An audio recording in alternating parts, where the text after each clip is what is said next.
क्रम में वीआईपी के पास कैसे बन जाते हैं। जाली नोट का नेक्सस चलता है, जमानत हो जाती है, पैसे कहां से आए कहां से, उसका क्यों नहीं इन्वेस्टिगेशन किया जाता। क्या हैदर आजम की बीवी का बांग्लादेश का मामला पुलिस स्टेशन में दर्ज है कि नहीं। क्या मुन्ना यादव ये खुखायत गुंडा है कि नहीं। हम तो सवाल देवेंद्र जी से पूछना चाहते हैं, इसका जवाब आप दें।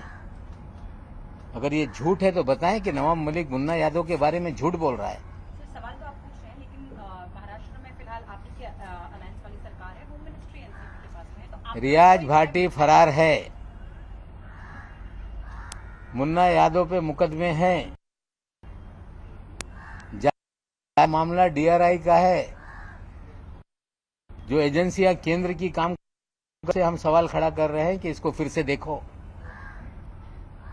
ये जाली नोट का नेक्सस पाकिस्तान से कैसे लिंक है, ये भी देखना पड़ेगा। पार्टी का केस अंडरवर्ल्ड से संबंध मामले में पाकिस्तान का कोई लिंक जिसका आप आरोप लगा रहे हैं कि मामला रफा दफा किया गया। जब 14 करोड़ 56 लाख पकड़े गए, जाली नोट का मामला था, तो क्या ऐसा हो गया कि तुरंत, क्या ऐसा था कि जांच आगे नहीं बढ़ी। पकड़ा था उसके भाई को आपने अल्प सुनाया, और ये योगा कि उस समय भी उस केस का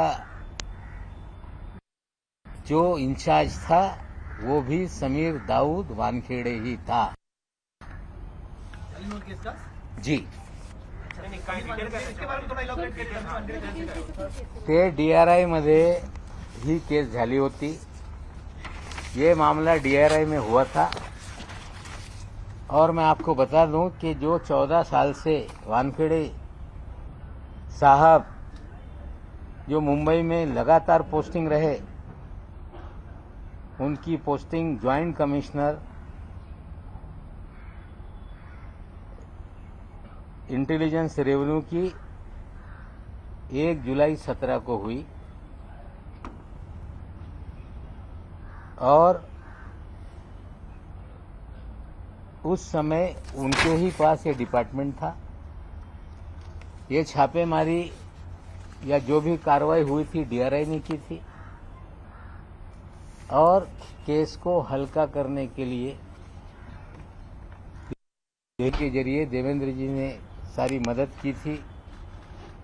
हाजी अरफात के भाई का मामला रफा दफा करवाया था। ये कोइंसिडेंस हो सकता है, लेकिन एक ही अधिकारी जिसके ऊपर गंभीर मामले चल रहे हैं, 2-2 एसआईटी जांच कर रही है, विजिलेंस की जांच हो रही है, और उससे ध्यान भटकाने का खेल कहीं तो नहीं, ये भी सवाल खड़े होते हैं। पीएम तक कैसे पहुंचा? जो मैं पूछना चाहता हूं कि किसी भी प्रधानमंत्री के कार्यक्रम में पहुंचने के लिए पूरी तरह से स्टेट की इंटेलिजेंस एजेंसियां, केंद्र की इंटेलिजेंस एजेंसियां उस व्यक्ति का पूरा स्क्रूटनी करती हैं। अगर जिसके ऊपर लगातार दाऊद इब्राहिम के संपर्क के मामले रहे हों और वो सीधे प्रधानमंत्री तक पहुंच जाए, तो कहीं ना कहीं उसे किसी न किसी था जिसके कारण उस कार्यक्रम के भीतर तक वो गया। दाऊद इब्राहिम का आदमी रियाज भाटी है, आज फरार है। थाना में जितनी उगाही हो रही थी उसका भी वो कहीं ना कहीं एक उगाही के कार्यक्रम का हिस्सा था। बहुत सारे मुकदमे खुले हैं जिसमें रियाज भाटी आज फरार है। हमारे साथ कोई फोटो नहीं, जनता पार्टी के नेताओं के साथ फोटो हैं। सर, परदेशातून काही फोन येत होते तुमचं असं म्हणणं आहे, आणि पोलीस त्याच्यामध्ये मध्यस्थी करत होते, पोलीस कोण मध्यस्थी करत होते? नाही, त्याच्या बाबतीत काही तपास सुरू आहे, त्याच्यावर मी भाष्य करू इच्छित नाही।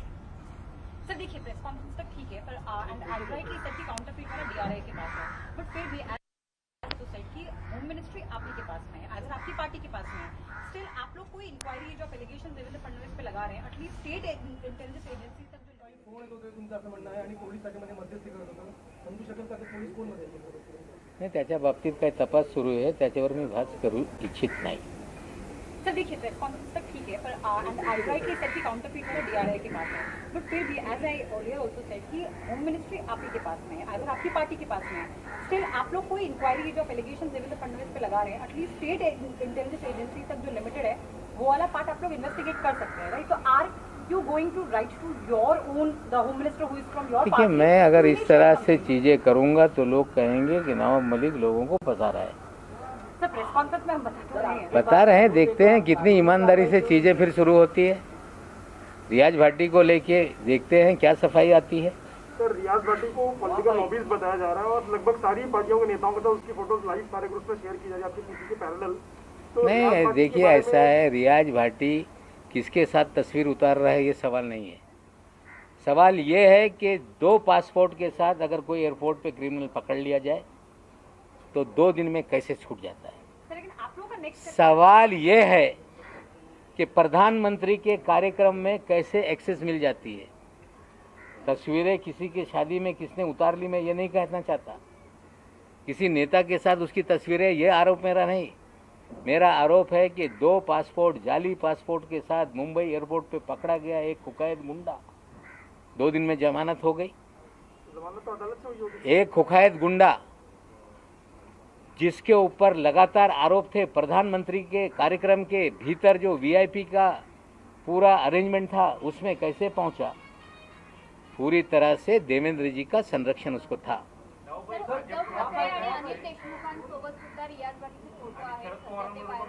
मी फोटोच्या बाबतीत आरोप लावत नाही। बोगस पासपोर्टच्या जो केस आहे 2 दिवसात कसा त्याला सोडण्यात आला। पंतप्रधान यांच्यासोबत स्कूटनी केल्याशिवाय कुणाला जाण्याची परवानगी नसते। हे त्यांना ॲक्सेस देण्यामागे कोण होतं हे माझे प्रश्न आहे। सर, ज्या पद्धतीने जो एमएसएक्स मामला हुआ है, आप सर तर त्यांचे अनिल देशमुख उद्धव ठाकरे यांच्यासोबत देखील फोटो आहे। तुम्ही या प्रकरणाची चौकशी करण्याची नाही, फोटोवर मी कधी आरोप लावत नाही। माझ्यासोबत पण कोणी येईल, फोटो काढून जाईल। सार्वजनिक जीवनात लोकांच्यावर फोटो लोक काढताय। मुन्ना यादव हे शासकीय समितीवर अध्यक्ष होते की नाही?